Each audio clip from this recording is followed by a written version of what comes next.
We are going back live in the field to Andrea Vargas. She is joining us from Costa Rica, specifically the Toucan Rescue Ranch, which is one of our biggest, longest-lasting partners here at Exploring by the Seat of Your Pants. They do incredible work to rescue, rehabilitate, and re-release injured wildlife. They've got some of the cutest, most amazing creatures on the planet, and I cannot wait for you guys to enjoy it as much as I do. So, Andrea, thank you so much for joining us, and take us away. Hi, Jesse. Hi, everyone. Hello. Welcome to Costa Rica and welcome to Toucan Rescue Ranch. My name is Andrea and I'll be kind of like your virtual tour guide today. I'm going to be talking about Toucan Rescue Ranch, all of the work that we do, and I'm going to show you guys some special guests that I have over here with me. I'm sure you're going to love them. So let me introduce myself again. My name is Andrea. I'm a student for Management of Natural Resources. Ever since I was a little kid, I have always grown with documentaries and TV shows about wildlife and animals and everything. So my love for animals has grew ever since. I really love to work over here. An educational tour guide over here. I believe that environmental education is super important, especially on a place like this. On a rescue center like us, we have lots of animals over here that are like ambassador animals for us. We teach about conservation about them and all of the threats that they have in the wild and how we can help all of those animals in the field and from our homes as well. So a little bit about Toucan Rescue Ranch for the ones who do not know us. We are a rescue center located in Costa Rica in our province, Heredia. We do work of rehabilitating, rescuing, and rewilding injured wildlife whenever they get the chance. So our main goal is to rehabilitate and rewild as many animals as possible. Whenever we get an animal, our main objective is to see if it can go back into the wild where they belong. And if they don't, well, they will stay here. We will provide them sanctuary and we will provide them long life care over here. We will spoil them as well. So as a rescue center, we do not breed any of our animals. All of the animals that we have over here, all of them are rescues. They came here because they were injured, they were orphaned. You're going to see some orphans in a little while. They were surrendered or they were confiscated by the police. So here in Costa Rica, it's a really good thing because we cannot own as pets any wild animals. So for example, that includes parrots and parakeets. I know that in some countries it is legal and it is super common to have parrots in your backyards as pets. Here we can't, although that still happens and it is super unfortunate to see them still on backyards. We have a bunch of parrots, parakeets, and macaws that were kept as pets illegally or were going to be sold as pets. So yeah, our work started on 2004 with Leslie Howell. She is our founder. She is amazing and is super passionate about what she does. Ever since she was a young kid, she was raised here in Costa Rica for a couple years. She was super interested in wildlife and in Costa Rican wildlife. So when she came here in 2003 again, she joined another rescue facility that was focusing on macaws, rescuing macaws. And she found out that here in Costa Rica, macaws have it all, basically. We have breeding programs, conservation programs, but for so many other animals, we don't. So over there, she had the idea to do like another rescue facility, another rescue center of her own.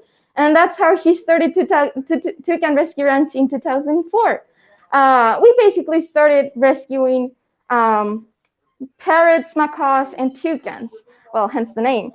But later on, we started also rescuing some other mammals. So on a trip that Leslie did with her husband to another rescue facility that was focusing on rescuing sloths, they fell in love. And let me switch my camera just a second.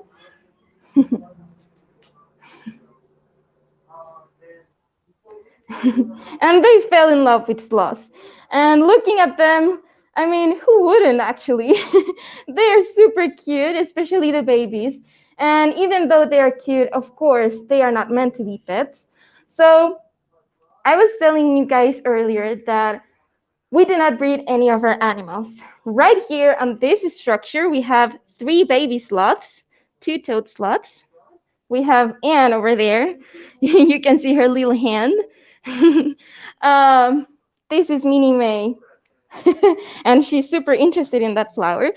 So all of the baby sloths that we have over here, they are rescues. So later on, Leslie found out that there are lots of sloths that are abandoned by their mothers. So there are so many babies that need to be rescued.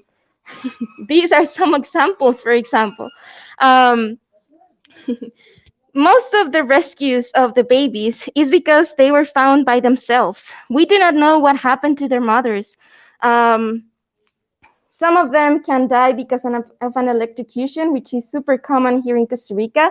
Some of them are abandoned by their mothers, like on purpose. And it can happen because, well, the mother felt like the baby had an issue or was ill. And although it is rare, it can also happen that they can have twins. And if they have twins, they have to abandon one of the babies. And so some of these babies come here because they were abandoned. Um, I don't know. I think it was Anne, the one over there, who was found by herself. We have Cacuet over here sleeping. Cacuet, her mother was electrocuted, if I'm not mistaken.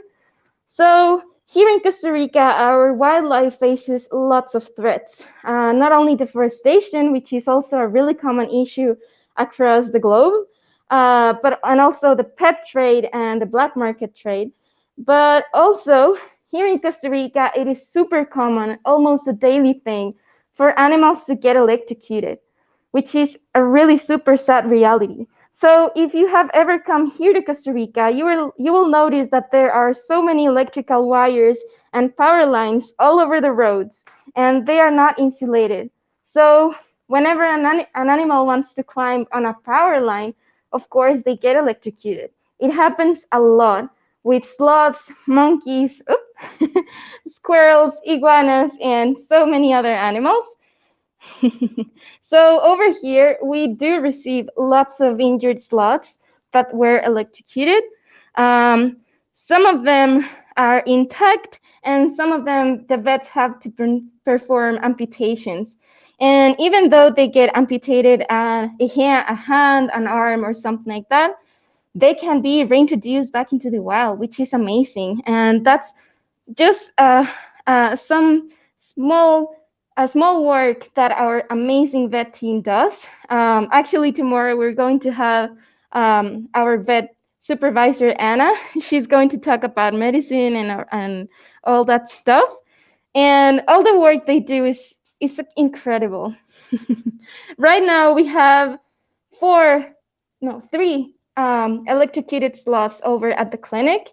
One of them, Lumi, he had to have his whole arm amputated, his left arm, but he's recovering really well, and we're hopeful to see him back into the wild in the next couple weeks or months whenever he's ready. Oh, she finished her flower. She was eating a hibiscus flower. And we also have another sloth that was not electrocuted, but sadly he was attacked by a predator. We don't know exactly which species of predator, but it can happen that it might have been a dog. Dog and cat attacks on native wildlife are another huge issue across the globe.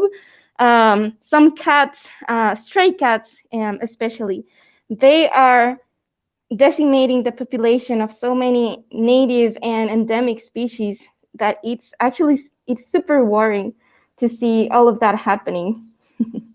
Oh, she's ready to go to take her nap.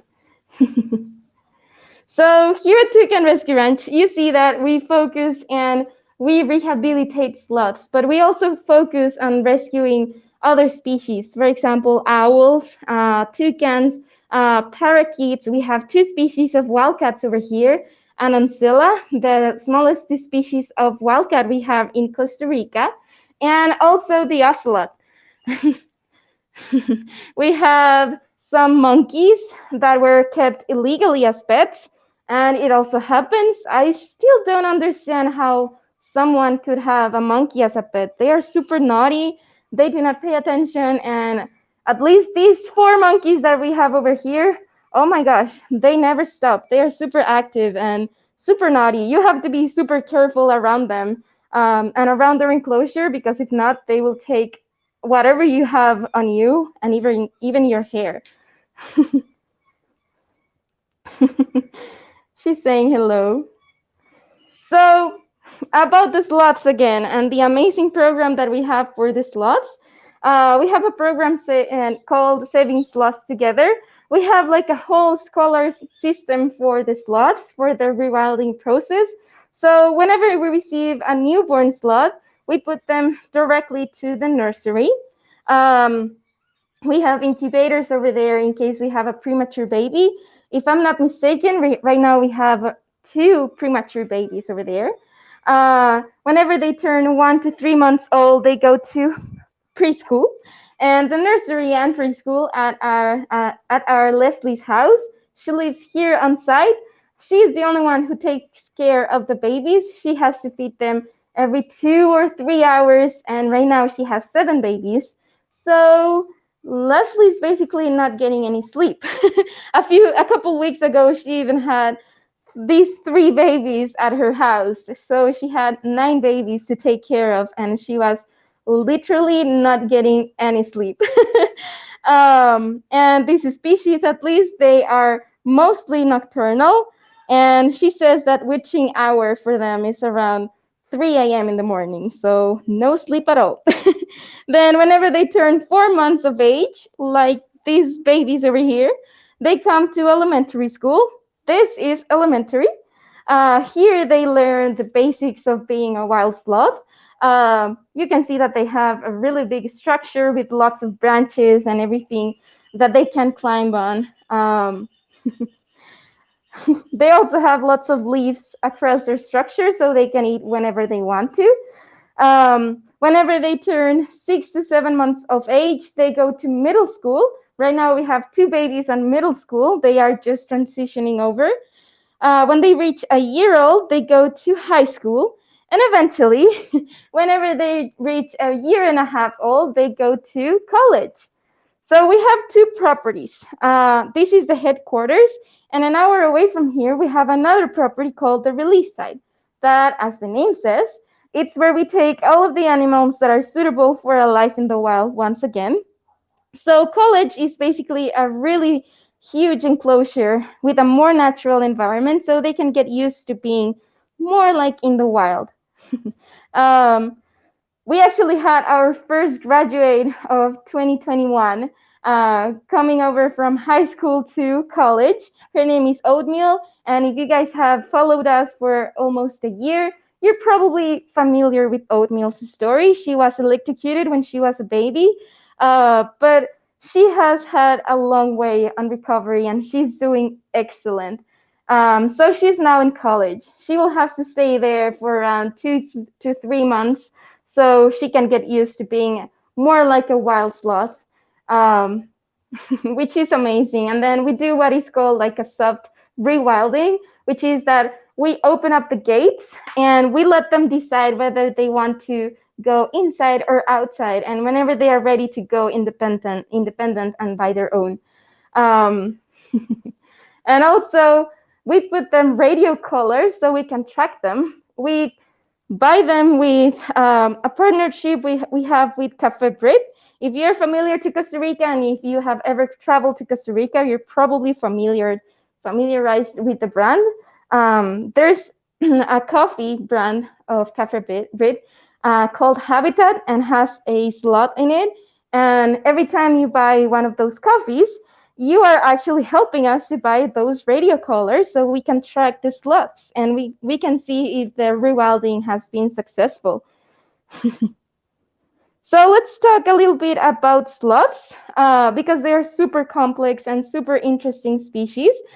These guys, you're probably familiarized with the idea that sloths are super slow. Actually, if you see Minnie May, you will see that she's actually not that slow.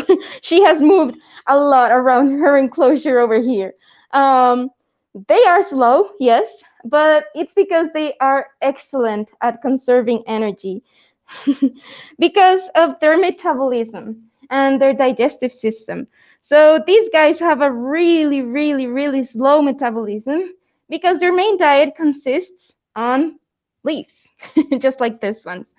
And um, it takes a while to digest all of the cellulose out of the leaves and all of the leaves that they eat. Actually, these guys have a multi-chambered stomach, just like cows. And on each chamber, they have friendly bacteria that will help them digest all of the leaves that they eat. So that's why it takes a while, and that's why they have to conserve as much energy as possible. And also about their metabolism, they only go to the bathroom once a week. Every time I have like a child on a tour, I always tell them like, can you imagine going to the bathroom to poo and pee just once a week? You would feel like super bloated and super full, and you would look like fat. And they're like, wow, just once a week? How can they do that? And it's because of their amazing metabolism. And to go to the bathroom, they since they get some since these guys live on top of the trees, they have to come down to the ground to poop. That's one of the only reasons why they have to come down to the ground. Um, or if they want to cross like from one tree to another. But these guys have to go to the ground to poop, and there are several theories that say why they have to do that. One of them is because they do not want to leave their scent on the top of the tree. So they will not attract any predator. So for example, if they pooped at the top of the tree, the predator would probably say like, well, there's a sloth living in this tree. But if they go on the ground, the predator will say like, well, there's a sloth living on this forest in one of all of these many trees over here. So the sloth, they are excellent at camouflage, and the predators will not see them.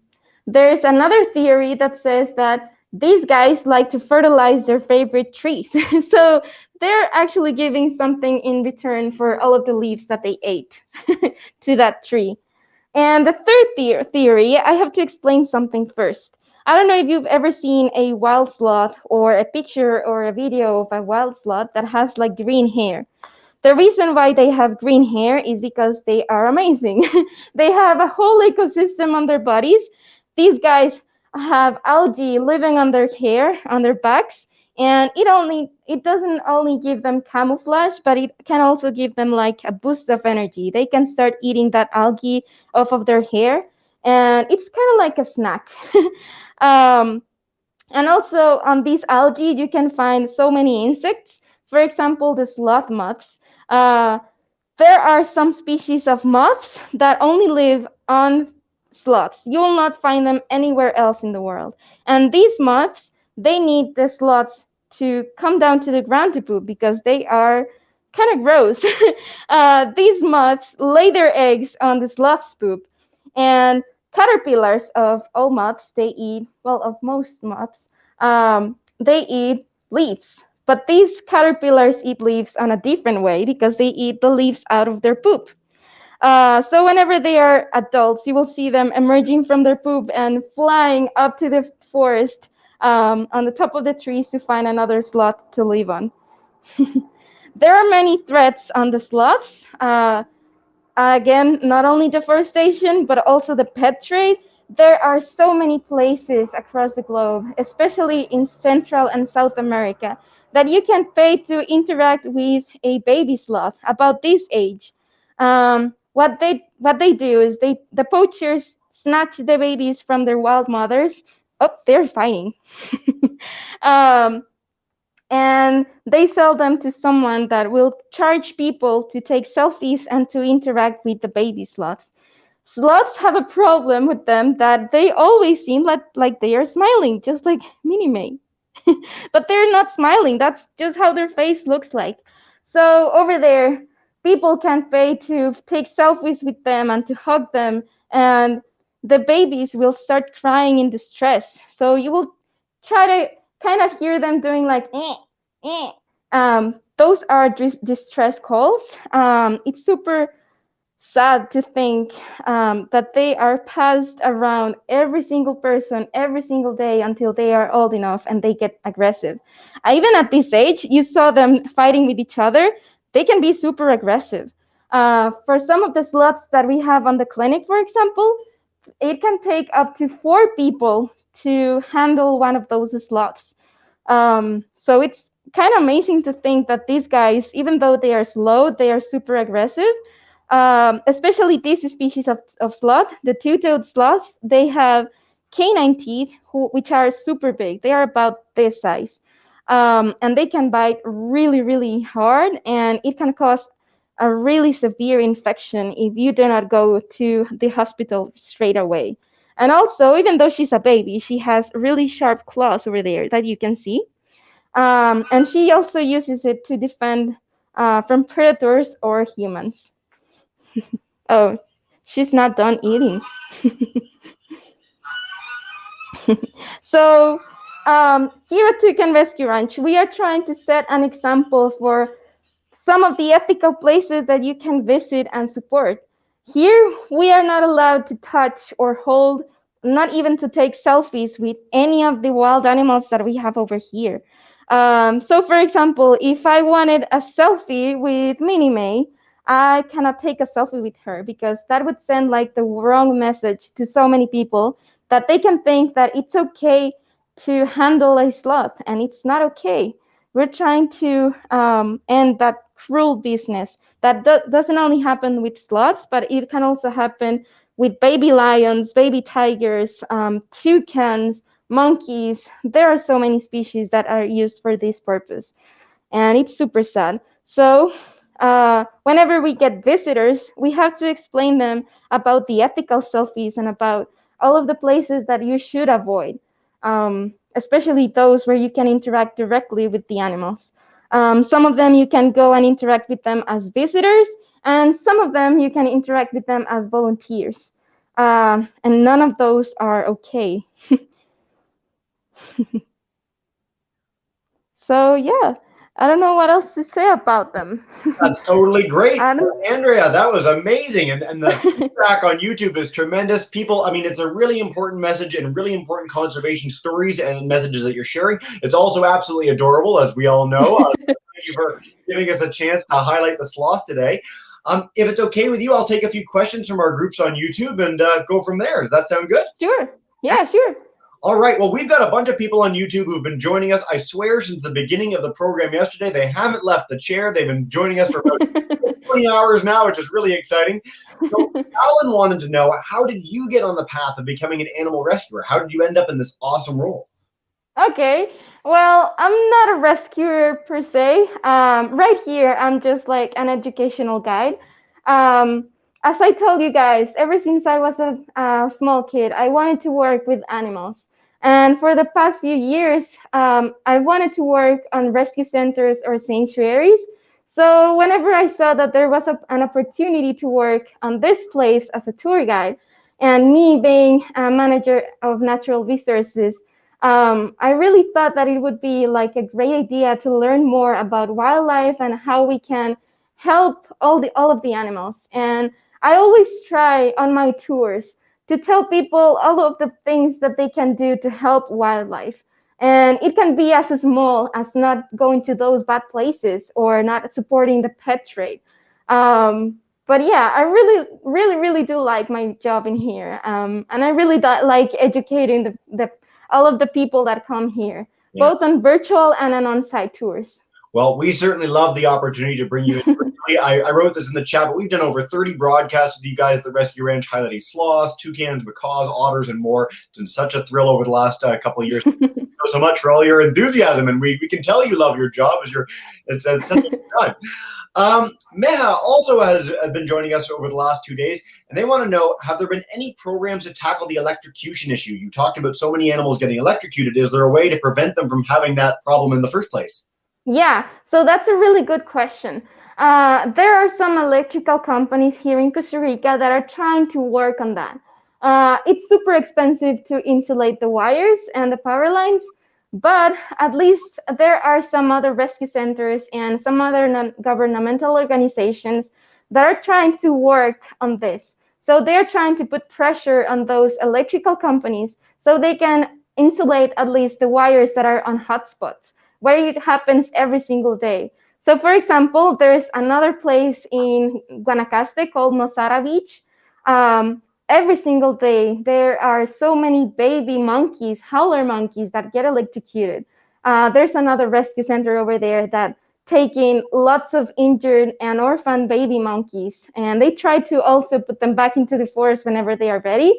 But it is super hard. So we really need to put pressure on the electrical companies. Across the country, we have several. It depends on where you live. But if you live here in Costa Rica, and if you see that there are so many animals that are getting electrocuted in one place in particular, you can gather up a bunch of other people, and you can put pressure to those electrical companies to see if they can do something. There are so many ways that you can do something about it. Not only insulating, but also you can put some things to persuade the animals not to climb on those fences or on those electrical wires. Right. And also bridges, wildlife bridges are also an amazing option. Yeah. Andrea, this has been so much fun. Thank you so much for this amazing tour of the Rescue Ranch, highlighting all the incredible work that you guys have been doing to protect such again, one of the most beautiful and amazing places in the entire world in Costa Rica. I'd encourage all our viewers to check out the work that Costa Rica has done to save wildlife over the last few decades. It's mind-blowing. They're one of the real success stories of the planet, in no small part thanks to the work of organizations like the Toucan Rescue Ranch. So, Andrea, thank you for spending some time with us today. I really appreciate it. Thank you so much, Jesse. And if you guys ever come here to Costa Rica, we're always open to visitors and volunteers and interns. So thank you guys. When the pandemic's over, I'm hopping on a plane. I can't wait. Well, thank you. Awesome. Can't wait to see you then. Bye. See you soon. Thanks, Andrea.